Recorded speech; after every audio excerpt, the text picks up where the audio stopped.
चेतन ऊर्जा से बने मनुष्यों की जिज्ञासा अनंत है। अनंत इसलिए कि यह कभी भी हमेशा के लिए संतुष्ट या असंतुष्ट नहीं हो पाता।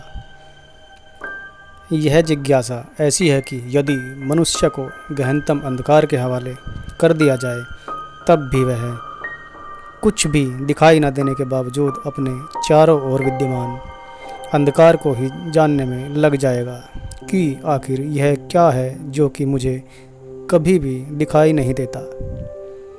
और भाग्य से हमारे तो प्रत्येक ओर अनंत दृश्य निरंतर प्रकाशित हैं। हमें तो स्वयं अंधकार भी दिखाई दे जाता है।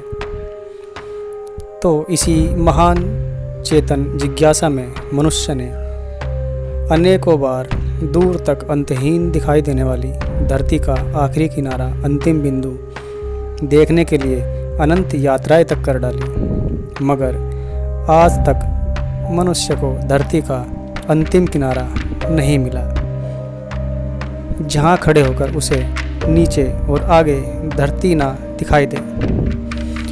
और जानवरों ने यह प्रयास कभी किया ही नहीं। शायद वे जानते हो कि धरती गोल है और गोलाब का कोई भी किनारा नहीं होता।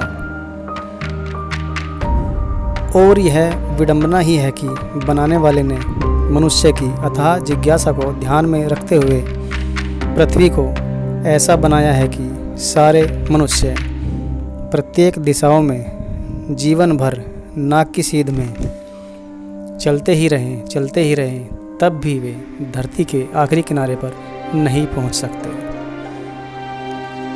लेकिन यदि किसी कारणवश या भूलवश या अदूरदर्शितावश ईश्वर ने धरती को एक तस्तरी के आकार में ही बना दिया होता तो अभी तक ना जाने कितने ही जिज्ञासु मनुष्य धरती के अंतिम किनारे से गिरकर अंतरिक्ष में डूबकर मर गए होते।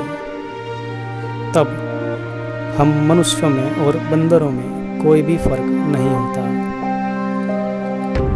लेकिन यह बहुत ही अद्भुत है कि मनुष्य कितनी भी लापरवाही करे, कितनी भी यात्राएं करे, लेकिन वह धरती से गिरकर मर नहीं सकता।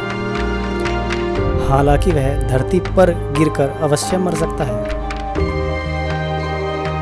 और तब जिज्ञासु मनुष्य धरती की कई सौ फुट ऊंची चार दीवारी बनाता तथा धरती को एक सीमा से अधिक खोदने की अनुमति नहीं होती। और अनेकों तथ्य ऐसे हैं जो यह बताते हैं कि ईश्वर ने मनुष्यों की अथाह जिज्ञासा का सम्मान किया है और उन्हें एक विस्तृत सीमा तक सुरक्षा एवं स्वतंत्रता भी प्रदान की है। परंतु ईश्वर द्वारा प्रदत्त इस सुरक्षा सीमा के पश्चात ईश्वर मनुष्य की चिंता नहीं करता।